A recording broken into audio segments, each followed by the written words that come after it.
Hebreos 3, versículo 14. Porque somos hechos participantes de Cristo, con tal que retengamos firmemente hasta el fin nuestra confianza del principio. Hermanos amados, paz del Señor. Vamos a seguir avanzando en acercarnos a la palabra del Señor, palabra que fue inspirada verbal y plenariamente. Estamos acercándonos a la epístola a los Hebreos para percibir cuál es la intención del Espíritu Santo a los escritores originales y poder aplicar eso que el Espíritu Santo dijo a la vida de cada uno de los cristianos y a la vida de nuestras asambleas. Recuerde que esta porción que estamos leyendo, su contexto empieza en el capítulo 3, versículo 7 y va hasta el capítulo 4, versículo 13. En la reunión anterior mostramos cómo el Espíritu Santo habló en su segunda exhortación acerca de la historia de Israel cuando iba peregrinando en el desierto y cómo esa historia es una enseñanza para nosotros en nuestros tiempos. Y recuerde lo que sucedió en la reunión anterior cuando leímos Hebreos 3, 7 al 14, y es que Israel perdió la tierra prometida, la entrada a la tierra de la promesa. Recuerda que estamos en la segunda exhortación. Esta epístola tiene 5 advertencias solemnes y esta segunda exhortación habla del peligro y la duda y la incredulidad en cuanto a obedecer la palabra y la voz de nuestro Dios. Sabemos que el contexto histórico de esta porción, como lo dijimos en la reunión anterior, está en Salmo 95, versículos 7 al 11. Y está en el fondo de ese salmo, viene de Números 3 y 14 y Éxodo 17, el peregrinaje de Israel en el desierto. Recuerdan entonces que ellos estaban ya llegando a la tierra de la promesa. Enviaron un líder de cada tribu para que examinara la tierra. Fueron y la miraron y vinieron los 12 líderes y dieron testimonio de la tierra. Y 10 de ellos descorazonaron al pueblo. Les dijeron: la tierra es buena, pero no la podemos tomar. Y 2 testificaron por fe, diciendo: la tierra es buena y la vamos a tomar, porque Dios no la dio.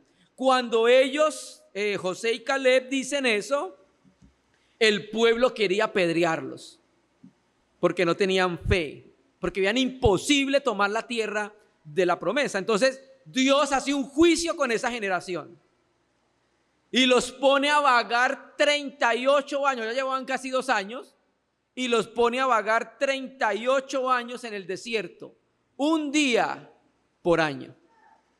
Bien, 38 años vagando, dando vueltas, y no pudieron entrar a la tierra de la promesa, salvo, porque recuerde que no mandaron a los de Leví a ese examen de la tierra. Entonces exceptuamos la tribu de Leví, que no había entrado a examinar la tierra.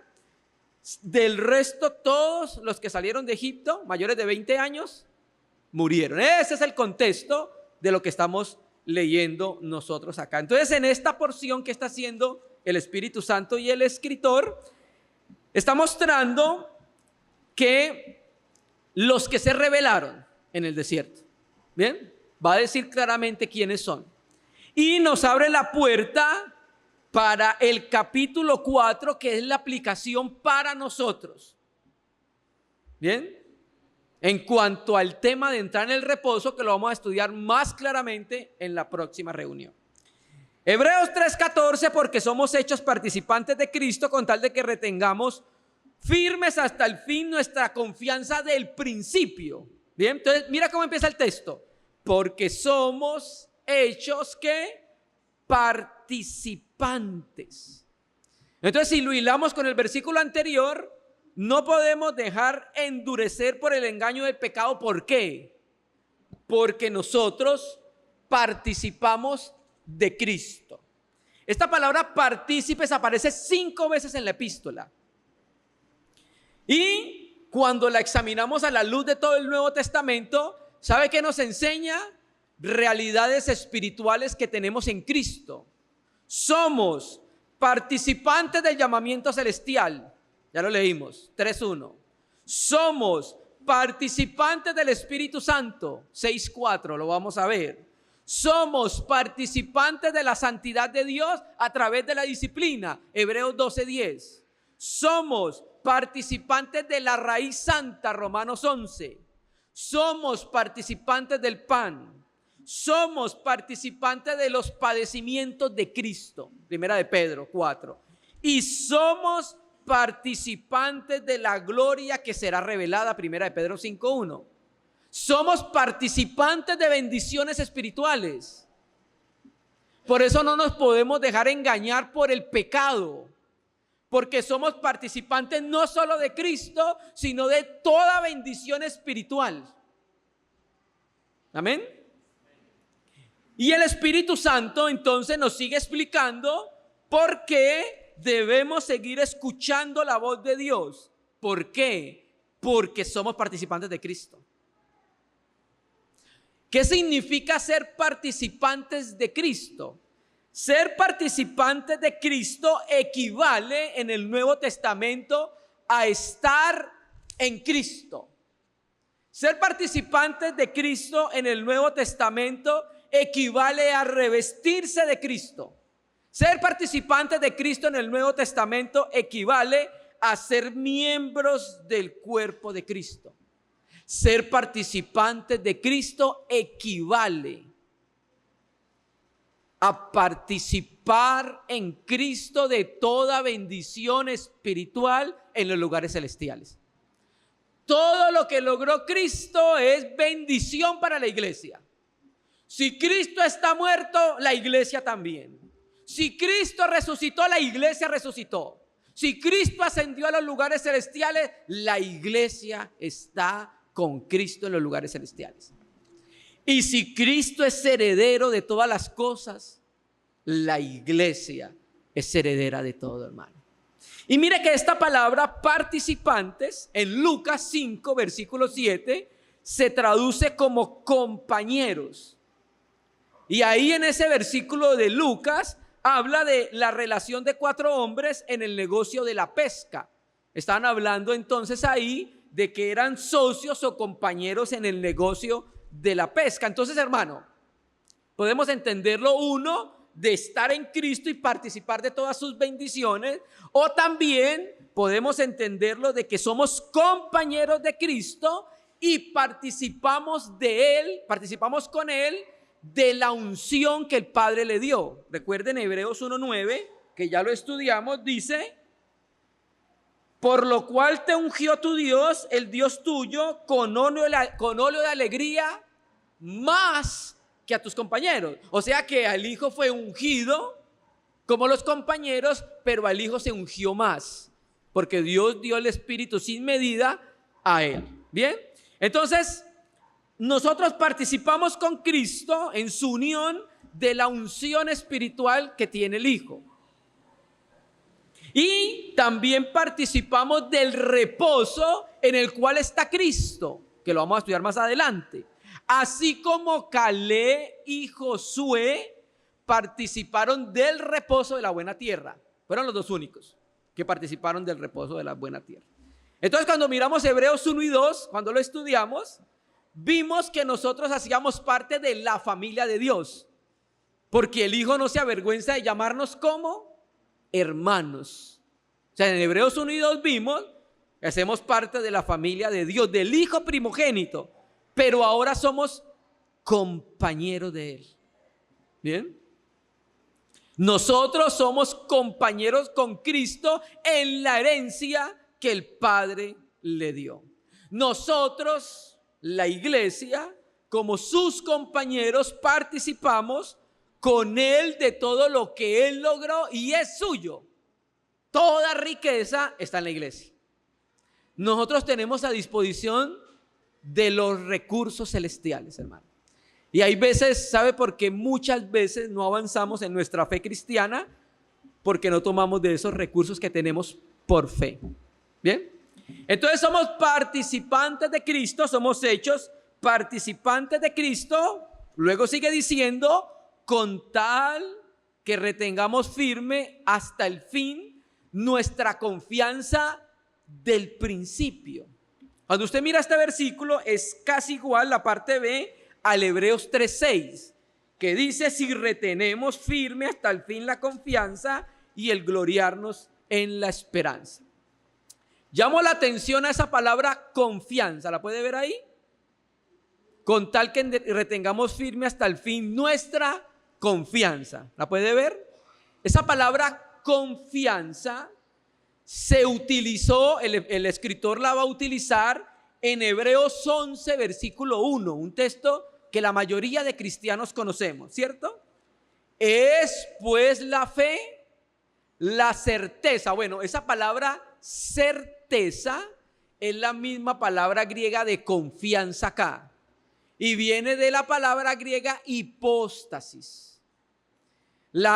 El Nuevo Testamento de versión hispanoamericana traduce así: es pues la fe la sustancia de lo que se espera. O sea, ¿qué hace la fe? La fe hace que lo que no vemos sea real y tenga como moléculas, átomos, sea como tangible. Eso es lo que hace la fe.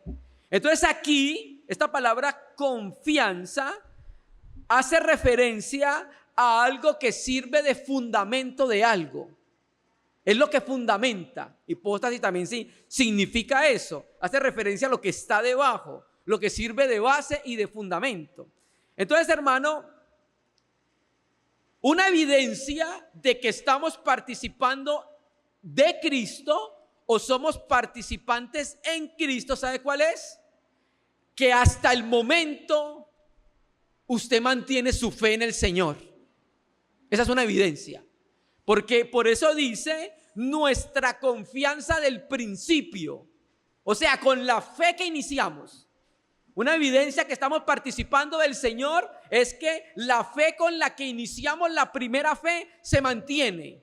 A pesar de los años, a pesar de las pruebas, a pesar de las tribulaciones, a pesar de lo que sucede en el entorno, la fe que se tuvo en el principio aún se mantiene, y eso es lo que le quería enseñar a los receptores originales. Ustedes, cuando fueron salvos, ¿cómo fueron salvos? La respuesta claramente es por la fe. Entonces le dice, bueno, muéstrenme que usted sigue unido a Cristo, porque mantiene viva la fe con la que inició su carrera cristiana, hermanos. Entonces aquí no es ese con tal que no está queriendo decir que nuestra salvación dependa de eso, sino que ya fuimos salvos cuando creemos en Cristo. Pero una evidencia de que estamos participando con el Señor es que somos fieles a pesar de los años, a pesar de las situaciones, en este caso lo que estaban teniendo los hermanos allá. Entonces debemos mantener esa fe, esa confianza, esa realidad espiritual con la que comenzamos hasta el fin, dice el texto.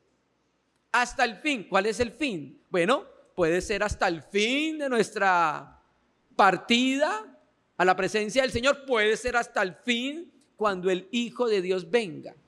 Bien, entonces, hermano, la evidencia de ser realmente participantes de Cristo es que seguimos perseverando.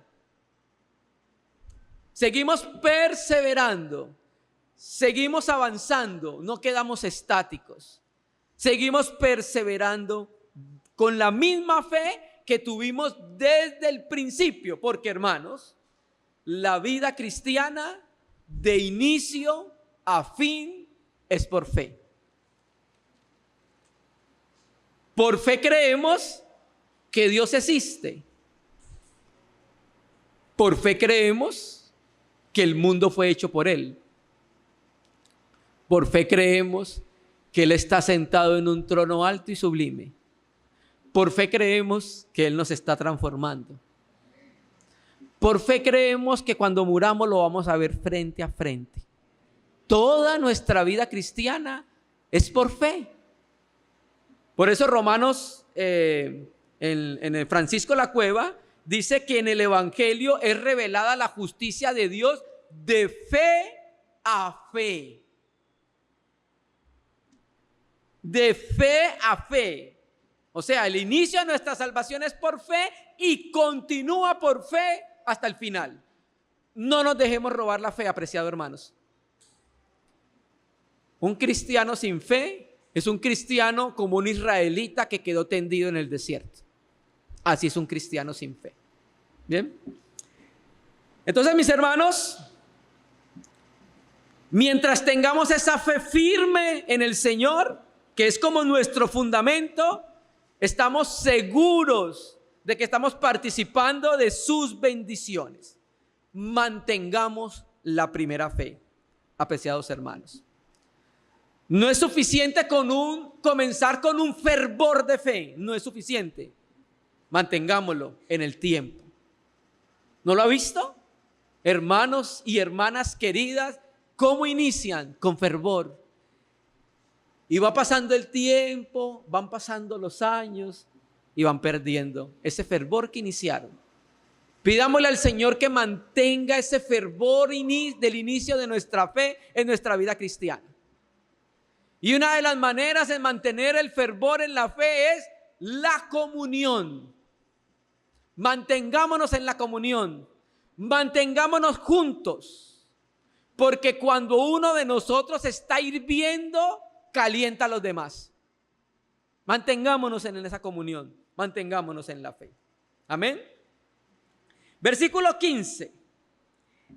Entonces 14 dice, porque somos hechos participantes de Cristo con tal de que detengamos firmes hasta el fin nuestra confianza del principio. 15.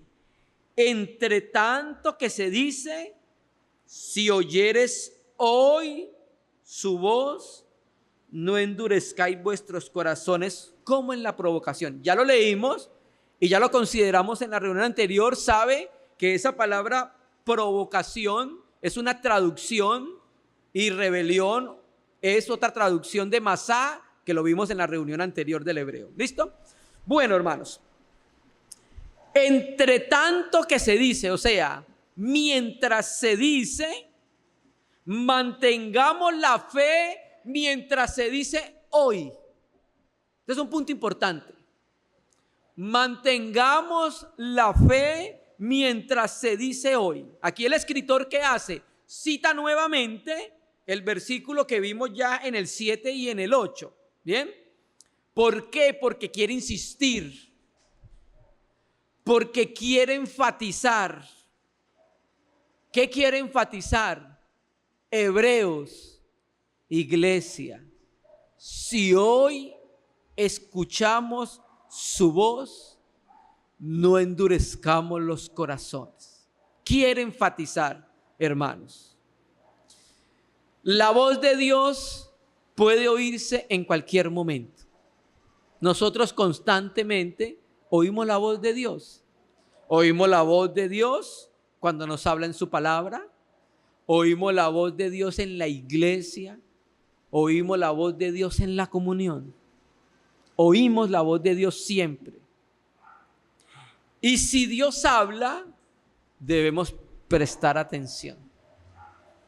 Prestemos atención a la voz de Dios. Y no cerremos nuestro corazón cuando Él habla a nuestras vidas. Entonces esta exhortación, ¿qué es lo que da a entender? A los lectores originales y a los creyentes de todos los tiempos, ¿qué es lo que da a entender? Que esa voz que se puede escuchar hoy, mañana se puede dejar de oír. ¿Sabe por qué? Porque Dios no dejará oír su voz a los creyentes que lo desprecien. Aprovechemos el hoy de Dios, hermanos. Aprovechemos que Dios nos habla hoy. Porque si no lo escuchamos, si cerramos nuestro corazón, esa voz no se podrá oír. Porque Él no va a hacer oír su voz a los que lo desprecien. que es lo que está tratando el pasaje, amados hermanos. Así como los israelitas no pudieron volver a oír la voz de Dios porque lo despreciaron, de la misma manera pasa en nuestros tiempos. Si despreciamos la voz de Dios, ya no la podemos volver a oír. Aprovechemos el hoy. Aprovechemos el hoy de Dios que todavía habla, amados hermanos. Miren lo que dice Números 14, que es el contexto histórico, versículos 21, 22 y 23. Número 14, que es donde le dijimos que estaba el contexto. Número 14, versículo 21, 22 y 23. Números 14, 21. Mas tan ciertamente como vivo yo y mi gloria llena toda la tierra, todos los que vieron mi gloria y mis señales que he hecho en Egipto y en el desierto, ya me han tentado 10 veces y no han oído mi voz. No verán la tierra de la cual juré a sus padres. No, ninguno de los que me han irritado la verá. Y mire, hermanos, preste atención a esa exhortación en Hebreos. ¿Qué es lo que se endurece? El corazón. Eso es lo que se endurece, y cuando se endurece no escucha. Un corazón endurecido es un corazón que no obedece la voz de Dios. Sabe lo que su Señor dice y no obedece. Cierra su corazón contra lo que Él dice.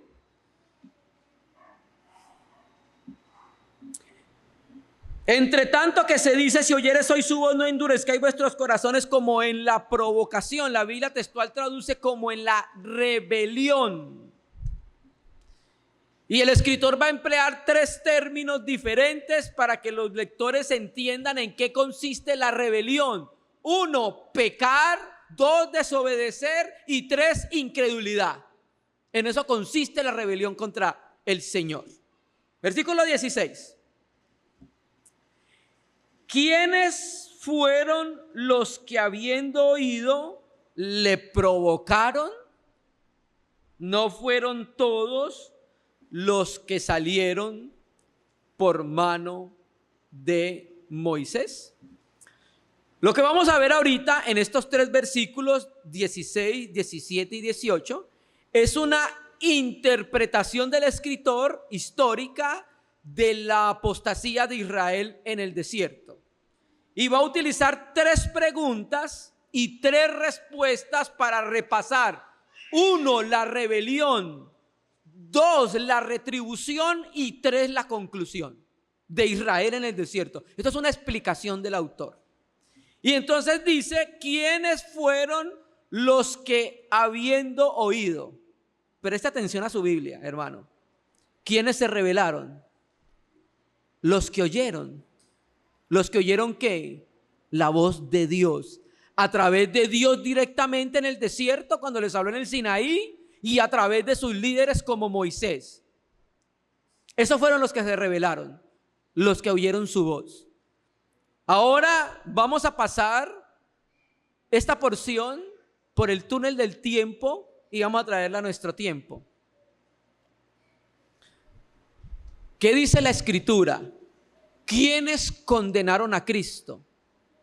Los que oyeron la ley cada sábado, cada día de reposo. ¿Nosotros no escuchamos la voz de Dios cada que nos reunimos? ¿No la oímos cuando nos acercamos a su palabra? Aquí hay un peligro latente para todos nosotros, hermano. Y el peligro es que tenemos más responsabilidad por escuchar más la voz de Dios. Recuerdo una anécdota, cuando trabajaba en el banco, había un compañero que se había casado con una cristiana, pero la chica no se estaba reuniendo. Entonces, de lunes a viernes almorzábamos juntos, ahí en el trabajo. Y yo siempre le decía que se arrepintiera, se volviera a Jesucristo y llevara a esa muchacha nuevamente a los caminos de Dios. Todos los días que nos sentábamos le decía lo mismo, le decía lo mismo, le decía lo mismo. Y una vez me dijo: Costeño, ya no me diga más eso, porque tengo más responsabilidades cada día delante de Dios y tengo menos excusa. Finalmente el Señor lo salvó. Ahora está sirviendo por allá el Señor en una organización religiosa. Entonces, al oír más la voz, somos más responsables. Y tenemos la responsabilidad de oír cada vez más la voz de Dios. Entonces, ¿quiénes fueron los que se rebelaron? Los que oyeron, hermanos. ¿Quiénes fueron los que, habiendo oído, le provocaron? La Biblia textual dice, rebelaron. ¿Bien? Y aquí identifica a los rebeldes. ¿Cuáles son los rebeldes? Todos los que salieron de Egipto por medio de Moisés. Esos fueron todos los rebeldes, hermanos. Hubo una excepción, 2 hombres espirituales, Caleb y Josué. Pero todos los que salieron, mayores de 20 años, se rebelaron contra el Señor. Como lo dijimos en la reunión anterior, estos israelitas día tras día comían maná sin sembrar y sin cegar. Día tras día eran guardados del sol por la nube. Día tras día eran conducidos por la nube de fuego en el desierto, porque en el desierto no hay caminos. Los estaba guiando. Día tras día tomaban agua en el desierto que no hay. De una piedra salía agua para que tomaran. Lo veían, lo tocaban. Sus ropas, no había centros comerciales, no había almacenes para comprar, el Señor se las protegió. Esos fueron, y aparte oían la voz de Dios directamente y por los líderes como Moisés. Esos fueron los que se rebelaron. Hermanos, Dios nos guarde, porque siempre escuchamos la voz de Dios de rebelarnos contra el Señor. ¿Ven? Y aquí dice que no fueron todos los que salieron de Egipto por mano o por medio de Moisés. Recuerde que estos que salieron eran los redimidos. ¿Está de acuerdo conmigo? ¿Por qué eran redimidos? Porque fueron redimidos por la sangre del Cordero cuando dejaron Egipto en Pascua. Estos eran los redimidos del Señor. ¿Bien? Entonces, estos redimidos que habían sido sacados de la esclavitud fueron los que se rebelaron. Aquí no estamos hablando de salvación. Aquí no estamos hablando de la salvación. Ya fueron redimidos. Bien, y más adelante vamos a ver que también fueron perdonados. Entonces, ese todos hace referencia a esos 600,000 hombres de guerra que se rebelaron. Bien, puede ser también más sus mujeres. Los de 20 años, la mayoría podía tener esposa. Versículo 17. Escucha su Biblia. ¿Dios se disgusta con su pueblo? Sí, porque somos sus hijos. Él es nuestro Padre. Y cuando no le obedecemos, entonces Él trata con nosotros con disciplina paternal. Versículo 17. ¿Y con quiénes estuvo Él disgustado 40 años? ¿No fue con los que pecaron, cuyos cuerpos cayeron en el desierto? La Biblia textual dice, ¿y con quiénes estuvo Él airado? Y Francisco La Cueva dice, ¿y con quiénes estuvo Él irritado? Mire lo que causa acercarnos a Dios sin fe. Que Él se disguste y que Él se irrite. Y estuvo irritado 40 años. Bueno, 40 años.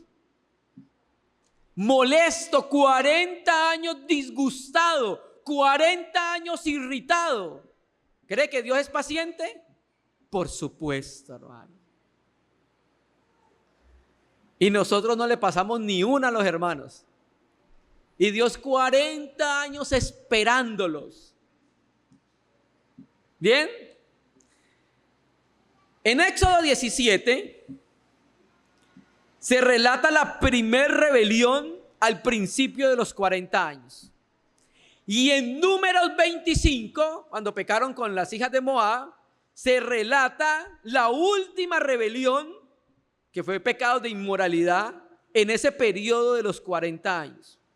¿Qué quiere decir? Hermano, todos los 40 años fueron rebeldes al Señor, desde el principio hasta el fin. Solamente Josué y Caleb tenían fe, y Moisés naturalmente, sino que Moisés no entró a la tierra, pero solo esos 3 hombres en 600, 1.200.000 de personas y quizás más, solo 3 hombres tenían fe y solo 2 entraron a la tierra. Solamente 2 pudieron entrar al reposo del Señor, Caleb y Josué. Moisés no entró porque no glorificó a Dios en un momento que el pueblo lo hizo enojarse. Mira lo que dice Hebreos 10, que está hablando, 1 Corintios 10, que está hablando de lo mismo. 1 Corintios capítulo 10, versículo 5.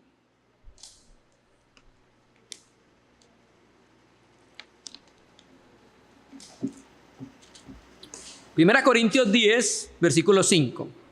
Escuche su Biblia. Pero de los más de ellos no se agradó Dios, por lo cual quedaron postrados en el desierto. Preste atención a la Biblia, amado hermano. Aquí cuando dice no se agradó, es sinónimo de Hebreos 3, donde dice disgustó. Es el sinónimo. No le agradó con disgustar. Dios no se agradó de Israel en el desierto. ¿Por qué? Hebreos 11, que dice que tenemos que acercarnos a Dios y agradarle ¿cómo? Por fe. Y cuando nosotros tenemos fe, estamos en Cristo. Y Cristo es el que agrada al Padre. Si no hay fe, no hay agrado al Padre. Amados hermanos, Dios se siente agradado en el Hijo de su amor y aquellos que viven la vida de su Hijo por fe. Por eso no se agradó de ellos, porque no tenían fe. Eso lo vamos a estudiar después cuando lleguemos a Hebreos capítulo 11. Y no se agradó de ellos, se disgustó de ellos y sucedió algo. Sus cuerpos quedaron postrados en el desierto. Y Hebreos capítulo 3 dice cuyos cuerpos cayeron en el desierto. Francisco La Cueva traduce así, escuche, cuyos cadáveres cayeron en el desierto.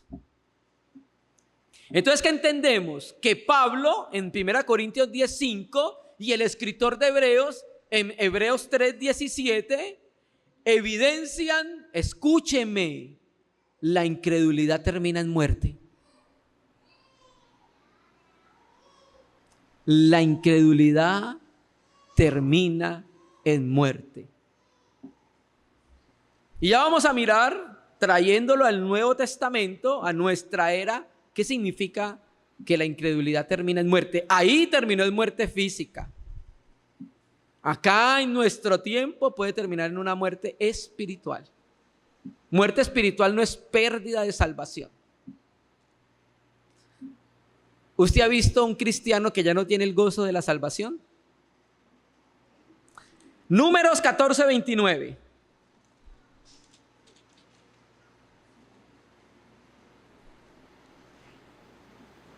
Números 14:29.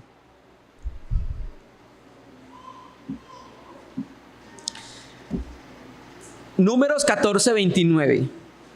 Escuche su palabra. En este desierto caerán vuestros cuerpos, todo el número de los que fueron contados de entre vosotros de 20 años arriba, los cuales han murmurado contra mí. Presta atención. Según el censo de Números 1, el censo que se llevó a cabo en el segundo año después de que el pueblo salió de Egipto, el número total de hombres mayores de 20 años que podían servir en la guerra era de 603.550. Usted lo puede leer en Números 1:46. Bien, vamos a duplicar ese número para poder tener mujeres esposas de los mayores de 20 años. Si usted duplica ese número, le da 1.207.100 personas mayores de 20 años con sus esposas. ¿Listo? Bueno, divida eso en los 38 años que caminó Israel en el desierto, que son 38 años por 365, nos da 13.870. Entonces, divida 1.207.100 dividido 3.870. ¿Sabe cuántas muertes le da diaria? Un promedio de 88 muertes diarias. 88 muertes al día en el desierto, hermanos. 88 muertes al día como promedio. 88 muertes al día como consecuencia del juicio divino. Qué recordatorio diario del juicio de Dios. Eso fue lo que les pasó a los que peregrinaron sin fe a la tierra de la promesa. Eso fue lo que pasó. Samuel Pérez Millo dice: el desierto quedó sembrado de sepulturas que mostraban el final de los rebeldes. Entonces, hermano, ¿cómo podemos aplicar este texto a nuestro tiempo? Bueno, en nuestro caminar cristiano, los que tenemos 20, los que tienen 30, 40 años, ¿usted ha visto cuántos hermanos se han quedado atrás? Usted lo ha visto, ¿cierto? ¿Usted ha visto cuántos hermanos ya viven sin el gozo de la salvación? ¿Usted ha visto cuántos hermanos ya están enredados en el mundo? ¿Usted ya ha visto cuántos hermanos ya no son perseverantes, congregantes, amantes del Señor? Usted lo ha visto, ¿cierto? Esos son hermanos que quedaron como muertos en el desierto. La salvación es de carácter eterno, pero no maduraron en la fe, no avanzaron en la fe, se quedaron atrás. Usted siguió adelante y ellos se quedaron atrás. Hace muchos años conocimos un hermano que estaba escribiendo un libro de la realidad de iglesia que nosotros tenemos, y cuando yo lo conocí me pareció que era un hermano referente, era un hermano que había avanzado en la fe, era un hermano serio con el Señor, serio con su palabra, serio con su esposa. Y yo lo veía, yo tenía muy nuevo en el evangelio, por ahí por el año 2006 más o menos, 5, 6, así ya muchos años. Entonces yo lo veía y yo veía en este hermano un ejemplo, un hermano que había avanzado en la fe. Y pasaron los años, un promedio de unos 10 años, no, unos 7, 8 años, yo lo volví a ver. Y volví a ver a este hermano y ya yo no lo veía como antes. Su lenguaje había cambiado. Ya no hablaba como un hombre de la Biblia, de la palabra. Su mirada había cambiado. Ya no miraba como un hombre de Dios. Su manera incluso de vestir había cambiado. Al punto se había dejado una colita acá atrás, así de frente, y usted lo veía normal. Pero cuando volteaba, tenía una colita de cabello largo hasta la cintura. Una colita así. Y era un hombre ya como de unos 50 y tantos años. Se quedan en el desierto. Esos son los que quedan postrados, hermano. Y ya tú hablas con él, los temas son del mundo, el pensamiento es del mundo y está en la corriente del mundo, hermano. Entonces, estos son los que se quedan en el camino. Nosotros también vamos peregrinando a la ciudad eterna, ¿sí? Amén. Vamos caminando a la Jerusalén celestial y nos da mucha tristeza cuando vemos hermanos queridos tendidos en el camino, como muertos, hermano. Creo que esa es la aplicación de ese versículo a nuestro tiempo. Versículo 18, ya culminando. Dice que son preguntas retóricas que deben tener una respuesta por parte nuestra. ¿Y a quiénes juró que no entrarían en su reposo sino aquellos que desobedecieron? ¿Y a quiénes juró que no entrarían en su reposo sino aquellos que desobedecieron? Ya vimos nosotros en la reunión anterior que esa frase que Dios juró en su ira es un hebraísmo para referirse a la inmutabilidad de las determinaciones de Dios. Entonces, ¿qué quiere decir? Dios determinó inmutablemente que no entrarían. Nada iba a hacer cambiar a Dios de eso. Hermano, pero si se arrepienten, amén, si se arrepienten es perdonado, pero ya su entrada a Canaán se cerró. Y ejemplo de eso, Moisés, hermano. Moisés, un hombre fiel en la casa de Dios. Pero cuando Dios determina, Moisés sube al monte Nebo y mira la tierra como es de rica. Mira los valles, mira los montes. Eso lo vamos a ver después cuando lleguemos al otro capítulo, la riqueza de la tierra prometida. Mírala, pues no vas a entrar. Señor, pero es que fueron ellos los que me hicieron enojar. No vas a entrar. Fue culpa de la iglesia. No vas a entrar. No va a entrar. Entonces, cuando dice Dios que jura, es porque determinó inmutablemente algo y determinó que no van a entrar. ¿Quiénes no van a entrar? Los que desobedecieron. ¿Qué desobedecieron? Y mire, hermano, tenga cuidado. Ellos ya se habían comprometido a obedecer. Vamos a leerlo en Éxodo, muy rápido, Éxodo 24:7. Éxodo 24, versículo 7. Éxodo 24:7. Este es Moisés. Y tomó el libro del pacto y lo leyó a oídos del pueblo, el cual dijo: haremos todas las cosas que Yahvé ha dicho y obedeceremos. ¿Qué quiere decir esto, hermano? Es un equivalente a lo que estamos leyendo. Cuando dice Moisés y tomó el libro del pacto y lo leyó a oídos del pueblo, ¿qué quiere decir eso? Que oyeron su voz, porque era su palabra.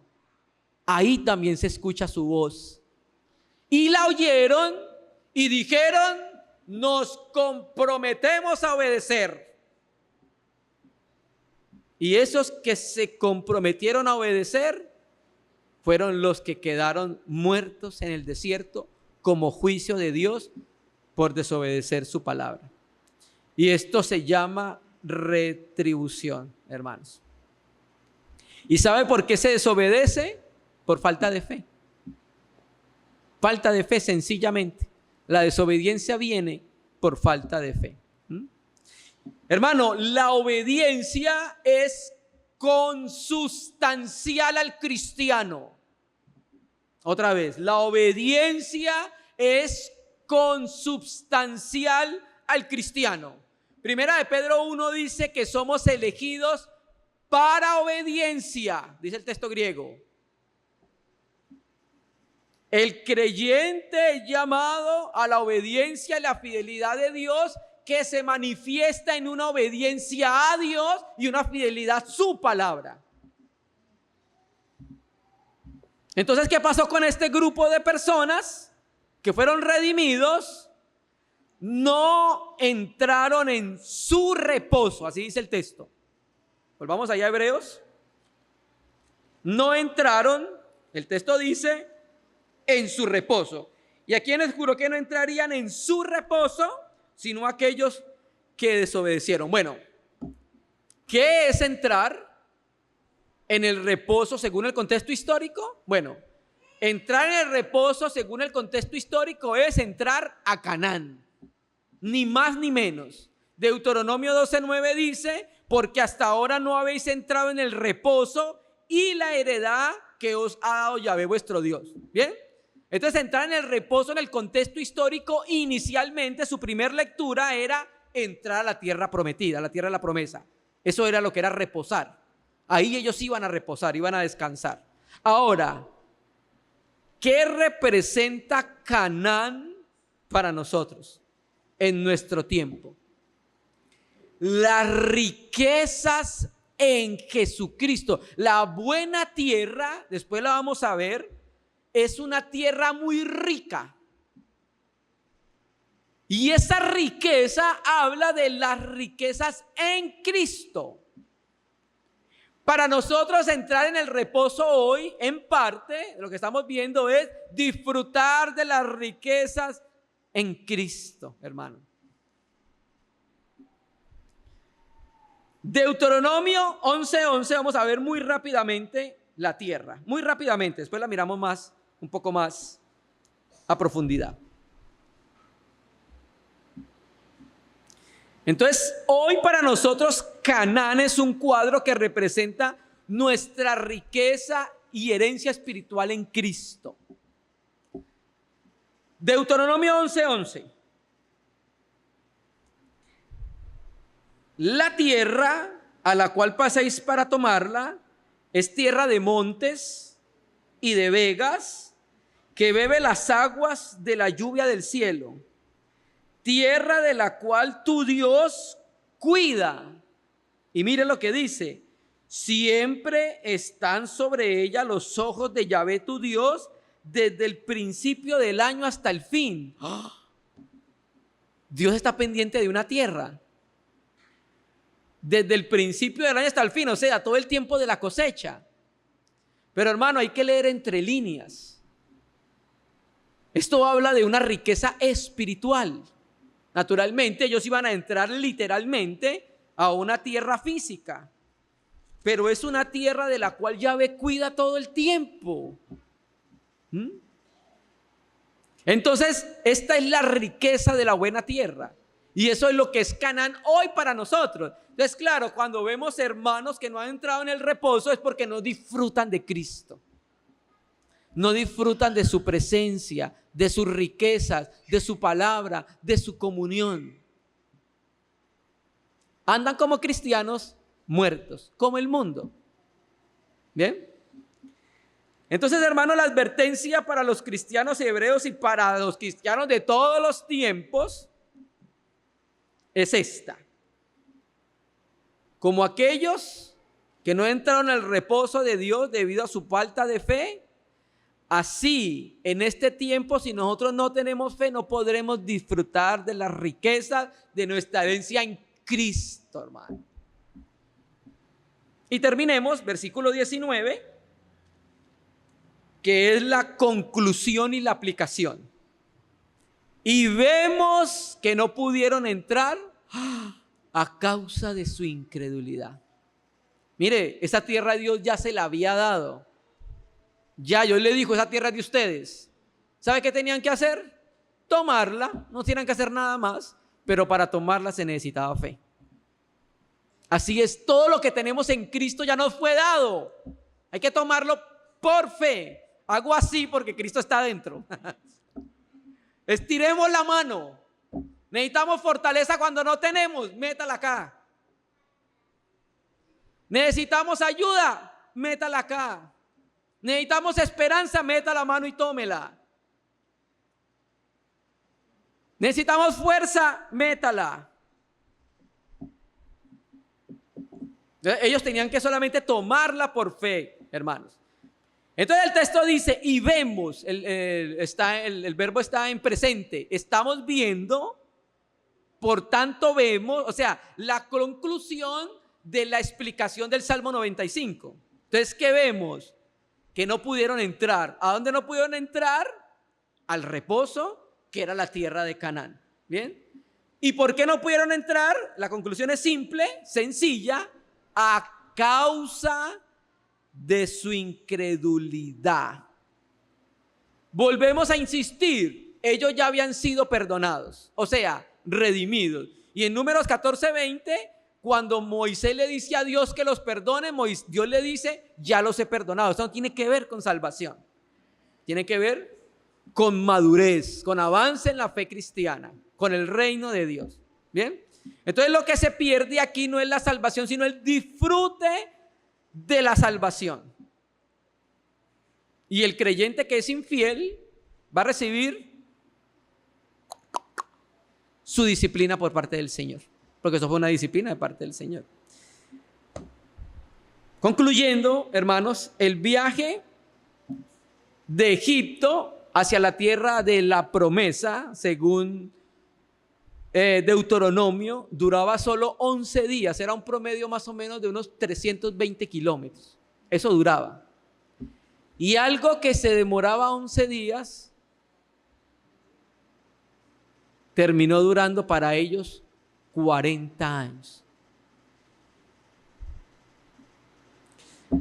Hay veces nuestro avance en la fe es interrumpido por nosotros mismos, nadie más.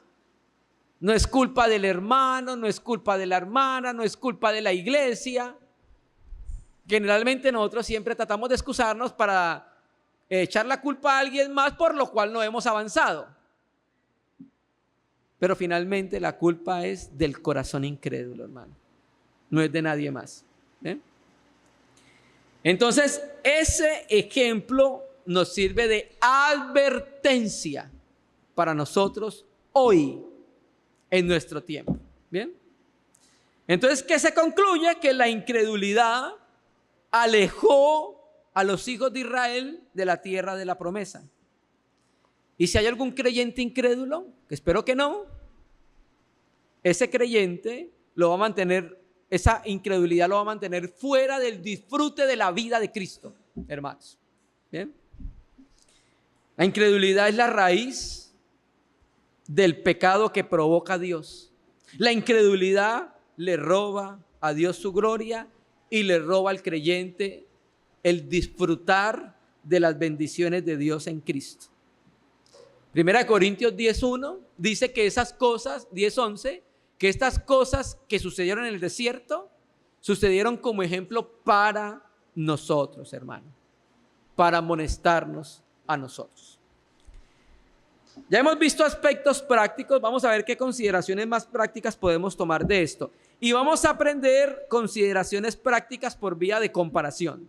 Por ejemplo, Israel comió el cordero pascual por la fe. Bien, nosotros hemos creído por fe en Cristo y lo hemos comido, como dice Juan, utilizando la figura de comer por fe. Israel colocó la sangre del cordero, ¿en dónde? En los postes de las puertas. Nosotros fuimos rociados por la sangre del cordero. Israel salió de Egipto, nosotros salimos del mundo, ¿cierto? Israel peregrinó hacia la tierra de la promesa. Nosotros estamos peregrinando hacia la Jerusalén, la celestial ciudad que Dios mismo la diseñó. Bien.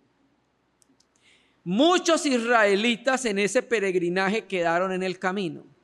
Muchos creyentes quedan caídos en el mundo. Salieron de Egipto porque fueron redimidos, pero no entraron a Canaán. Están ahí todavía en el desierto. Esperamos que ninguno de nosotros sea un creyente que todavía esté en el desierto. Ya salimos de Egipto. Debemos estar disfrutando las riquezas de Canaán. Como creyentes, cada día oímos la voz de Dios. ¿Y cómo respondemos a la voz de Dios? ¿Con fe o incredulidad? ¿Usted sabe qué hace? Ahora aprendemos con esto.